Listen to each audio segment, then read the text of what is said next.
Good morning, world. I am Judy, your web-based therapist, making therapy accessible and convenient for our clients in Florida and New York, and of course, sharing information worldwide. Today, I want to take a moment and talk about 5 tips for helping children heal after tragedy, because the last few weeks have been very difficult on many of us, and especially so on children, given what happened in Uvalde recently. So that's why today I thought maybe we should take a little bit of time just to share a couple of reminders on just ways or things that can be done to help children as they heal after a tragedy. But before I get into that, I want to take a quick moment and say, if you are subscribed, thank you so much for being a part of our awesome world. If you're not yet subscribed, please take a moment and click the subscribe button below so you can join all this awesomeness. And remember to tick the bell so you are notified when I post new videos so you don't miss anything. And of course, if you'd like to purchase 1 or 3 of my books, there's also a link below that will take you to a site that shows you all your different options of where you could get 1 or 3 of my books. Okay, let me get back to it. First, remind them that they are safe and that this is not the norm, especially since the news is broadcasting this several times a day. It feels like anytime you turn on the TV, there's something about it. Anytime you go online, there's something about it. Everywhere you go, someone or some form of media seems to be sharing some information on the recent tragedies. So it can feel like this keeps happening, especially for children who lack the concept of time. Hearing about something too many times can be difficult for them, and it can be overwhelming, and it can change their perception. It could make it feel like, hey, this is what happens at schools, as opposed to this was what happened at one school. No, don't come after me. I know this was not just one school. I know this has happened before. But what I'm saying is that because it is being replayed, it can give a child a sense that this is an everyday thing. So remind them that this is not commonplace. This is not normal. This is not how it's supposed to happen. This is actually not supposed to happen. This is an isolated incident, even though when we look at the fact that it has happened before, adults are saying, no, this is not isolated. It has happened too many times. I 100% agree. It has happened way too many times. However, given the number of schools and number of children who go to school and have no incident, technically it's isolated. So being able to share that with a child to help reassure them that, hey, it is okay to go to school is important. Just making sure that they know that they feel safe and that they know that this is not normal. Going to school doesn't mean that you're going to get hurt. Going to school does not mean what it's seeming based on the news, based on the everything, based on the way things are, based on everything that is being reported. 2, make time to let them express themselves. This means making sure that you're spending a little bit extra time around, so that if they do want to talk, that they know that you are there, that you're giving them space to just for self-expression. Not every child is going to talk about it. Sometimes it's the child expresses what they're experiencing through their art. While they're drawing, they may draw something that gives you an idea of what is happening, or they may be playing with whether it's their trucks or their dolls or their whatever the toy that your child plays with. In the process, while they're playing with their toys, you may hear something that gives you an inkling of, hey, this is what this child is processing. This is what the child is thinking. So make sure that you're making time for them to be able to express themselves. For some, it's, physical activity. Like maybe your child is in dance. Maybe your child is in whatever it is that your child is engaged in. Create opportunities for them to participate in those types of activities that allow them to express themselves, because through whatever their medium is, they may be able to share with you what they are processing, what they're holding in, things that they may not have the words to verbally say to a person. And of course, yes, some children will talk.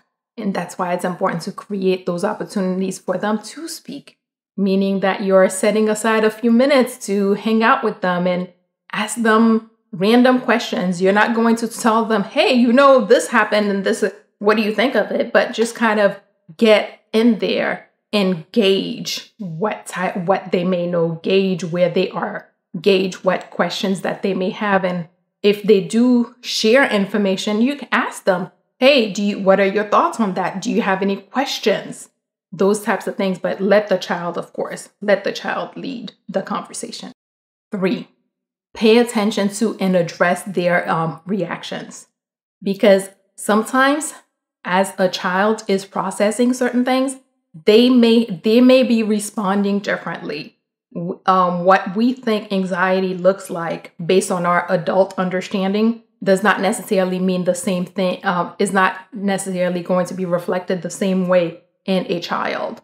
What we think depression is in adults is not necessarily going to reflect the same way or be displayed the same way in a child. So pay attention to their behaviors, their reactions, because one thing that sometimes happens, a child who is scared to go to school may not tell you that, hey, I'm afraid to go to school, but they throw a fit, or they make sure that the morning routine, which they had down packed, that used to take you 15 to 30 minutes, and now they are challenging every decision, everything you say, so that the morning routine is now taking you 3 hours.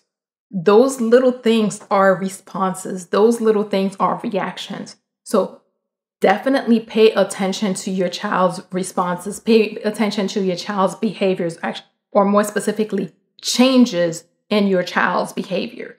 Because it's in the changes that you can tell that, hey, something may be going on. There might be something here for me to investigate. So definitely pay attention. And when you notice changes, address them. Addressing them could be something as simple as bringing it up. Hey, I noticed that you're struggling with the morning routine. I noticed that when you're having difficulty waking up, or you're having difficulty following the rules, you're throwing more tantrums. Kind of bring up what you're noticing and ask the child questions. Is something going on? Is there something? Just basic, simple question, not necessarily leading to definitely not giving them more information than they potentially have. Just ask questions about specific behaviors, specific observations that you make. And when you notice that there is a change, address it. If it is something that you can do to help the child, then do it. And sometimes if you need to reach out and get professional help for that child, definitely do that too. 4, create a space for children to be children. Right now, they're processing a lot. They're processing stuff that children have no business needing to process. But unfortunately, that's where they are. So create opportunity and space for them to be children, for them to be out and be wild and loud and silly and get on parents' nerves and, those kid things, those children things. Create space for that to happen. Make time for that to happen and help them connect with other children. Especially right now, we're getting into summer, so a lot of children are going to be out of school. So making sure that you're creating opportunities for them to interact with other children, whether that's going to be with summer camp or play dates with friends or play dates with cousins or whatever it's going to be. Create opportunities for them to interact with other children, because as they are processing all these things that we even as adults are struggling to process, it's important to give them the opportunity to be children, to give them the opportunity to get back to what normal childhood is supposed to be, what normal being a child is supposed to be. Create those opportunities for them to have those experiences to balance out the whatever it is that we're living in. 5, help them play a part in helping. Children have big hearts. Children have a great desire to be helpful. When they know someone is hurting, they want to do something to make that someone feel better. So if you have opportunities in your community where things are happening, maybe it's a community event to help victims of an event that they've heard about, or maybe they want to do something specific to them to help people, to help create those opportunities for them to feel like they're helping. Because when these big major things happen and we feel so powerless, we feel so disempowered, we feel so stuck, like this is all happening around me, but my hands are tied, there's nothing I can do about it.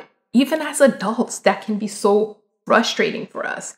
So when children experience, the children also experience that, but giving them an opportunity to do something to help someone might help them in dealing with that feeling. So whether it's attending stuff in your community, writing letters, sending cards, whatever it is that your child is good at and wants to do to help, if they come to you and say, hey, mom, hey, dad, I want to do this to help, encourage it to the extent that you're able to, help them to the extent that you're able to, because giving them a part in the helping process, giving them a chance to play a role in the healing will also in turn help them heal. And it also helps them feel like they are doing something about the situation.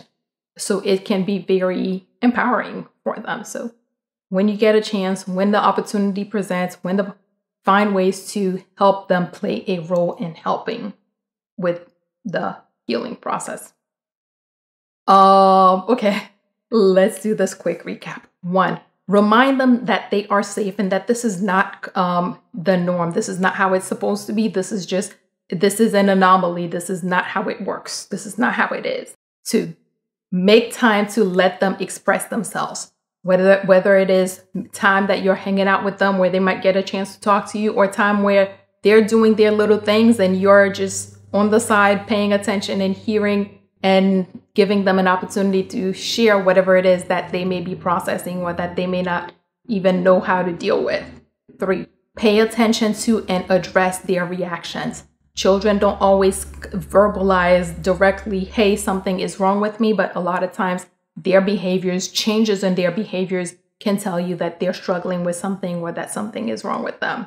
4, create space for them to be children, as well as opportunities for them to connect with children. They're processing a lot. They're dealing with a lot of stuff that they should never be asked to deal with. But because this is where they are, it's important that we're making it we're taking the extra step to make sure that they also get the opportunity to, even in these very adult moments, be children. And finally, help them play a part in helping. Whatever opportunities are available, either in your community or through something that you have access to, if you have the opportunity, if they ask to do something to help provide or help make that happen for them. Help them play a role in helping, because that helps them heal. It also helps them feel empowered. And yeah, as always, if you or someone you know happens to be going through something that's more than you can handle, please remember that there are professionals like myself who are available, able, and willing to help, and are even providing remote services who can assist with whatever you may have going on. So please figure out who those people are in your community so that if you need them, you can reach out and get the help that you need. And that is all we have for today. Good morning, world. Have an awesome day.